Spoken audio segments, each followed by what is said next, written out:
प्यारे बच्चों, ब्रिटिश संविधान के अंतर्गत विधि का शासन क्या होता है? ब्रिटिश राज दर्शन में विधि के शासन का महत्वपूर्ण स्थान है। एबी डाइसी महोदय अपनी पुस्तक द लॉ ऑफ कॉन्स्टिट्यूशन में लिखते हैं कि राज दर्शन में किसी व्यक्ति विशेष या किसी चेहरे का शासन नहीं होता है। शासन व्यवस्था का संचालन विधि के माध्यम से होता है, कानून के माध्यम से होता है। और ऐसी स्थिति में विधि का शासन का अर्थ हुआ कि कानून सर्वोच्च है, कानून से ऊपर कोई नहीं है। तो ब्रिटिश राज दर्शन के अंतर्गत हम पढ़ेंगे कि विधि का शासन क्या है, क्या विधि के शासन की क्या विशेषताएं हैं, और डाइसी महोदय इस विधि के शासन में क्या कहना चाहते हैं, ये हमें पढ़ना है। ब्रिटेन की एक विचित्र विशेषता है, 2005 से पूर्व न्यायपालिका की व्यवस्था अन्य राष्ट्रों की तरह, जैसे अमेरिका, भारत, इनकी तरह न्यायिक व्यवस्था का रूप नहीं था। 2005 के बाद एक संशोधन किया गया और उसके अंतर्गत एक न्यायालय की स्थापना की गई, सर्वोच्च न्यायालय जैसी व्यवस्था की गई। उसमें मुख्य न्यायाधीश सहित 12 न्यायाधीशों की व्यवस्था की गई। तो विधि के शासन की महत्ता और भी ज़्यादा बढ़ जाती है। जिस देश के अंतर्गत सर्वोच्च न्यायालय जैसी न्यायपालिका की व्यवस्था नहीं थी, बल्कि एक न्यायिक कमेटी या लार्ड सभा के न्यायिक लार्डों के माध्यम से ही शासन व्यवस्था में न्यायिक प्रक्रिया का अवलोकन किया जाता था और न्याय व्यवस्था का एक संगठन था। लेकिन जहाँ पे जिस राष्ट्र में, जिस देश में, जिस राज्य में शासन व्यवस्था संचालित की जा रही हो और वहाँ पर कानून का असंहिताबद्ध होना, अर्थात कानून का लिखित रूप नहीं है। ब्रिटेन के अंतर्गत कानून है वह अलिखित है। हमने पहले पढ़ा है कि अभिसमय और परंपराएं, रीति रिवाज, इनके माध्यम से धीरे धीरे अधिनियम और कानून का रूप संसद ने प्रदान किए हैं। वो नियम और कानून ही सर्वोच्च हैं। ऐसी स्थिति में यदि भारत की बात करें या अमेरिका की बात करें, तो यहाँ कानून का लिखित रूप है, कानून है वो संहिताबद्ध है। किसी भी अपराध की, किसी भी कार्य की, दीवानी हो चाहे फौजदारी हो, उसका पालन नहीं करने की स्थिति में कानून के माध्यम से उसे दंडित किया जाता है। लेकिन ब्रिटेन की विचित्र विशेषता यह है कि वहाँ कानून है वो लिखित नहीं है, अलिखित है। जो संसद के द्वारा अधिनियम या कानून का जो रूप वर्तमान में प्रचलित है वो ही सर्वोच्च है। अर्थात जो प्रचलित कानून है, कानून ही सर्वोच्च है, कानून विधि सर्वोच्च है। इसका अर्थ क्या हुआ? विधि के शासन की पहली विशेषता यही हुई कि कानून या विधि है वो ही सर्वोच्च है। इसका अर्थ क्या हुआ? विधि सर्वोच्च है, अर्थात किसी व्यक्ति विशेष या किसी संस्था के स्थान पे कौन सर्वोच्च है? कानून सर्वोच्च है, विधि सर्वोच्च है। कि यदि किसी किए गए कार्य, चाहे वो विवाद से वो विषय दीवानी हो चाहे फौजदारी हो, ऐसी स्थिति में चाहे प्रधानमंत्री हो चाहे या अन्य कोई सिपाही हो, कोई राजा हो या रंक हो, अर्थात सर्वोच्च क्या है? जो विधि है, कानून है, कानून से ऊपर कोई भी नहीं है। तो ऐसी स्थिति में एक प्रकार से चेहरा या व्यक्ति या संस्था का अपना स्थान नहीं है। उस चेहरा, वो व्यक्ति, वो संस्था, उस पर व्यक्ति बदलते रहते हैं, आते जाते रहते हैं। लेकिन कानून में लिखे हुए जो नियम हैं उन्हीं के अनुसार शासन व्यवस्था संचालित की जाती है।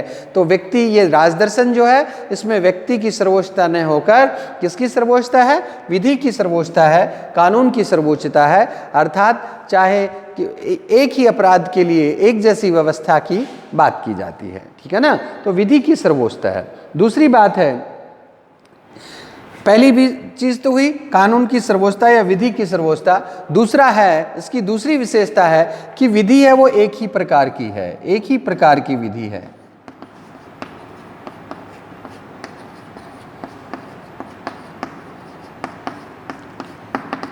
एक ही प्रकार की विधि से अर्थ क्या है कि कानून का जब प्रयोग किया जाता है, किसी भी कार्य के लिए कानून का प्रयोग किया जाता है, किसी भी विषय से संबंधित, ऐसी स्थिति में वो कानून सबके लिए समान है। एक ही प्रकार की विधि का अर्थ है कानूनी समानता है। एक प्रकार से उसमें कोई भी आपस में अंतर नहीं किया जाता है। इसलिए डाइसी महोदय कहते हैं कि चाहे देश का प्रधानमंत्री हो या व्यक्ति हो, कर सभी के लिए अनिवार्य है।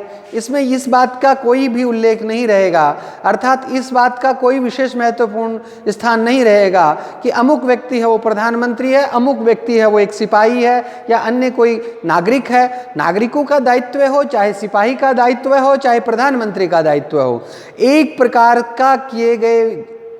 प्रकार के विषय से संबंधित किए गए कार्यों का तुलनात्मक रूप से असमानता नहीं है, बल्कि सभी के लिए वो कार्य व विषय समान है।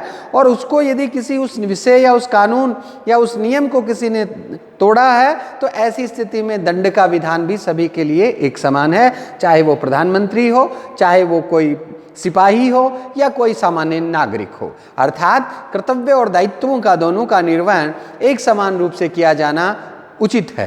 विधि के शासन का अर्थ ये हुआ कि अपने कर्तव्य और अपने जो दायित्व हैं उनके लिए समान नियम है, समान कानून है, समान रूप से उसको लागू किया जाएगा। ऐसा नहीं हो सकता कि एक तरफ तो एक किसी व्यक्ति विशेष के लिए तो छूट दे दी जाए या व्यक्ति विशेष को किसी नागरिक के साथ दुर्व्यवहार किया जाए या उसे पालना के संबंध में अंतर किया जाए, ऐसा नहीं है। तो विधि के शासन में जो है वो एक प्रकार से सभी के लिए समान है। तीसरी जो विशेषता है वो है ये कानून का रक्षक है। एक प्रकार से विधि है, ये किसका रक्षक है? नागरिकों के अधिकारों का रक्षक है। किसका रक्षक है ये? नागरिकों के जो राइट्स हैं, मूल अधिकार जिसे हम कहते हैं भारतीय परंपरा के अनुसार, जिसे हम मूल अधिकार राइट्स जिसे मानते हैं, अर्थात व्यक्ति को व्यक्ति होने के नाते मिलने वाले राइट्स, अधिकार, सम्मान, उनकी रक्षा करता है। अर्थात इसका क्या अर्थ हुआ? यदि व्यक्ति को प्राप्त होने वाले अधिकारों की रक्षा कौन करता है? जैसे व्यक्ति की स्वतंत्रता है, व्यक्ति की समानता है, व्यक्ति को अपने कार्यों के लिए जिन जिन अधिकारों की आवश्यकता होती है व्यक्ति को व्यक्ति होने के नाते, ताकि वो अपने डिग्निटी से अपना जीवन, अपनी गरिमा से जीवन जी सके। ऐसी स्थिति में यदि कानून नहीं होगा तो एक व्यक्ति के द्वारा दूसरे के अधिकारों का वायलेशन किया जाएगा, दूसरे के अधिकारों को प्राप्त करने की कोशिश की जाएगी। तो यहाँ पे विधि का शासन, डाइसी महोदय कहते हैं कि विधि का शासन होने के कारण व्यक्ति के अधिकारों की रक्षा की जाएगी, अर्थात व्यक्ति के अधिकारों का संरक्षण प्राप्त होगा। जो कार्य हमारे भारतीय परंपरा या भारत में सर्वोच्च न्यायालय के या उच्च न्यायालय के माध्यम से अनुच्छेद 226 और आर्टिकल 32 के अनुसार प्राप्त करते हैं, वहाँ पे यदि ब्रिटेन की व्यवस्था की बात करें तो हम कहेंगे कि विधि के शासन के माध्यम से अधिकारों की रक्षा है वो की जाती है। तो ये एक प्रकार से राइट्स जो हैं, जो मनुष्य को व्यक्ति के व्यक्ति होने के जाते जो मिलने वाले उन्हें अधिकार हैं, चाहे वो स्वतंत्रता हो, चाहे व्यक्ति की गरिमा हो या अन्य कोई व्यक्ति का मूल अधिकार हो, वो सभी की रक्षा करता है। तो विधि के शासन में हम देखते हैं कि इसमें विधि है वो ही सर्वोच्च होती है, किसी व्यक्ति विशेष या किसी संस्था का स्थान नहीं है, सभी के लिए एक समान विधि होती है, इसमें कोई अंतर नहीं किया जाता है। इसका उद्देश्य व्यक्ति के अधिकारों की रक्षा करना है। अर्थात ये जब तीनों बातें, तीनों विशेषताएं पाई जाएंगी तो डाइसी महोदय कहते हैं कि ये शासन है, ये विधि का शासन होगा, कानून का शासन होगा, न्याय का शासन होगा। तो विधि के शासन की ये विशेषताएं पाई जाती हैं। क्या विधि के शासन की कुछ सीमाएं हैं? क्या विधि के शासन के कुछ ऐसे तत्व हैं जिससे हम ये कहें कि विधि के शासन में कमजोर होता है? अर्थात विधि के शासन में हम ये कहेंगे कुछ सीमाएं हैं, जैसे लोक सेवकों की विवेकाधिकार, लोक सेवकों का विवेक। लोक सेवकों का विवेक जो है वो एक क्या है? अर्थात किसी भी कार्य को करते वक्त ये कहें हम विधायिका के द्वारा जो भी कानून किए जाते हैं उसकी बजाय स्थायी कार्यपालिका जो होती है, लोक सेवक जो होते हैं, उनके द्वारा कानून का प्रयोग करते हैं। तो बहुत सारे कानून के प्रयोग के समय ऐसे अधिकारों का रूप आता है कि उनमें व्यक्ति के या उस अधिकारी के विवेकात्मक शक्ति का प्रयोग होता है। तो लोक सेवकों का विवेक जो है बहुत सारे विवादों में, क्योंकि कानून का संहिताबद्ध रूप तो है नहीं, कानून लिखित तो है नहीं, अधिकतम जो मैक्सिमम कानून है वह अलिखित है। तो ऐसी स्थिति में अलिखित कानून पर निर्णय करना या कानून का पालन करना या रीति रिवाज और परंपरा के अभिसमय के अनुसार उस पर निर्णय करना, अर्थात एक आत्मनिर्णय का सिद्धांत जैसा सिद्धांत है कि ये कहा जाए कि उपयुक्त परिस्थितियों में किए गए कार्यों में क्या दंड है और क्या नहीं। इसका निर्णय करना किसकी शक्ति हो जाती है? लोक सेवकों की हो जाती है। कानून का असंहिताबद्ध होने के कारण लोक सेवकों के द्वारा किए गए निर्णयों को हम कहेंगे कि एक प्रकार से विधि के शासन की सीमाएं हैं, विधि के शासन को कमजोर करते हैं। विधि के शासन की पालना का तुलनात्मक रूप से यदि करें तो हम ये कहेंगे कि विधि का जो शासन है वो लोक सेवकों की विवेकात्मक शक्ति के कारण कमजोर स्थिति में जाता है। दूसरा ये कहें कि प्रदत्त व्यवस्थापन, ये प्रदत्त व्यवस्थापन जो है इसके माध्यम से भी कानून या यूँ कहें कि विधि का शासन है वो कमज़ोर होता है। प्रदत्त व्यवस्थापन क्या होता है? प्रदत्त व्यवस्थापन से अर्थ है कि वर्तमान समय में कानूनों का एक बड़ा रूप, नियमों का, कानूनों की बहुत सारा बड़ा रूप होता है। ऐसी स्थिति में विधायिका के पास समय का अभाव होता है। समय अभाव के कारण विधायिका के द्वारा कानून की मोटी मोटी रूपरेखा निर्धारित की जाती है और वो विधेयक के रूप में प्रस्तुत कर संसद में उसको कानून के रूप में पारित कर दिया जाता है। लेकिन उस विधेयक के मोटी मोटी रूपरेखा के अलावा उनके बाकी विशेषताएं, उनके बाकी नियम वो नौकरशाह या लोक सेवकों के, अर्थात दूसरे शब्दों में हम ये कहें कि संबंधित विषय के विशेषज्ञों के द्वारा तैयार किया जाता है।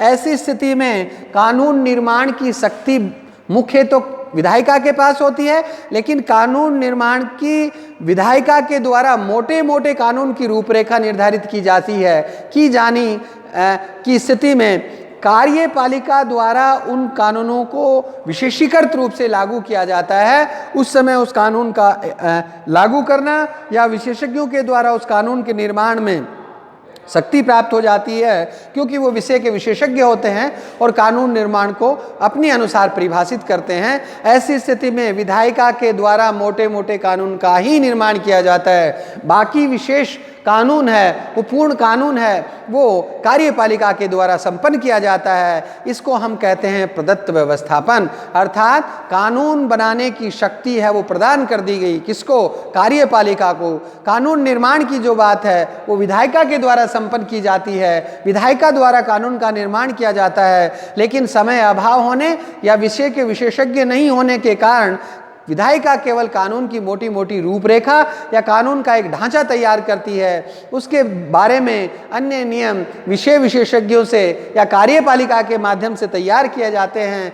अतः कानून निर्माण की कुछ शक्तियां किसके पास आ जाती है? कार्यपालिका के पास। तो इसे कहते हैं प्रदत्त व्यवस्थापन, अर्थात कानून निर्माण की शक्तियां हैं वो उनके पास आने के कारण ये क्या हो जाता है? विधि का शासन एक प्रकार से कमजोर होता है। तीसरी जो बात है इसमें यह कहें कि हम प्रशासनिक न्यायालय जैसी व्यवस्था ब्रिटेन में नहीं है, लेकिन यातायात से संबंधित हैं, सड़क और यातायात से संबंधित हैं, जीवन बीमा से संबंधित हैं, उनसे संबंधित अपने न्यायालय होते हैं। तो वो फ्रांस की तरह प्रशासनिक न्यायालय ब्रिटेन में नहीं है, लेकिन कुछ हद तक, कुछ सीमा तक यहाँ भी जीवन बीमा, सड़क, यातायात से संबंधित विशेष न्यायालय हैं। सैनिकों के विशेष न्यायालय हैं, सैनिकों की सुनवाई है वो सैनिक ही कर सकते हैं। ऐसी स्थिति में कानून निर्माण की शक्ति में कमी आती है, विधि के शासन में कमी आती है। ये सीमाएं हैं। हम ये कहें, इसके अलावा भी अपवाद स्वरूप ये कहें कि सम्राट को विशेषाधिकार प्राप्त होते हैं,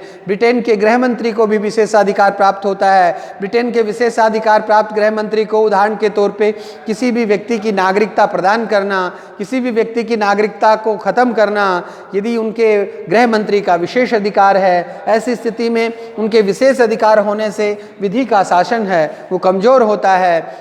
किसी भी लोक सेवक के संबंध में भी विशेष स्थिति प्राप्त है।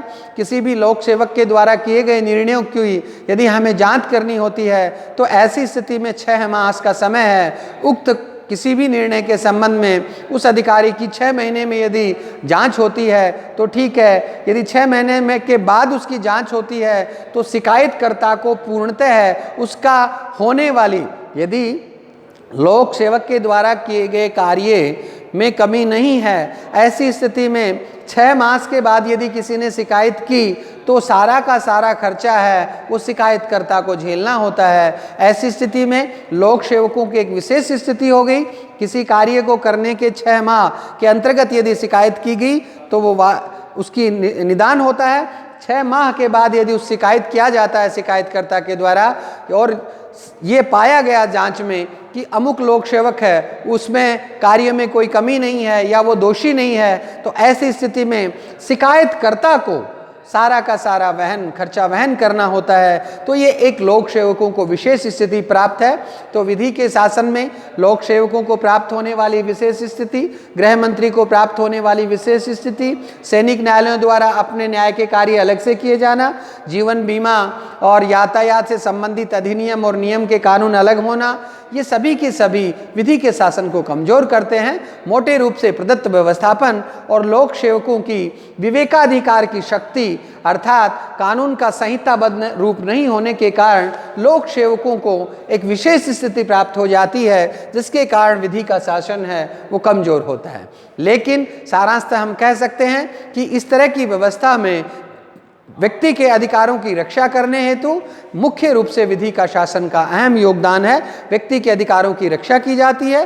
तो ब्रिटेन में कॉन्स्टिट्यूशन की तरह ही एविडाइसी के विधि के शासन को प्रमुखता से स्थान प्राप्त है। Thank you.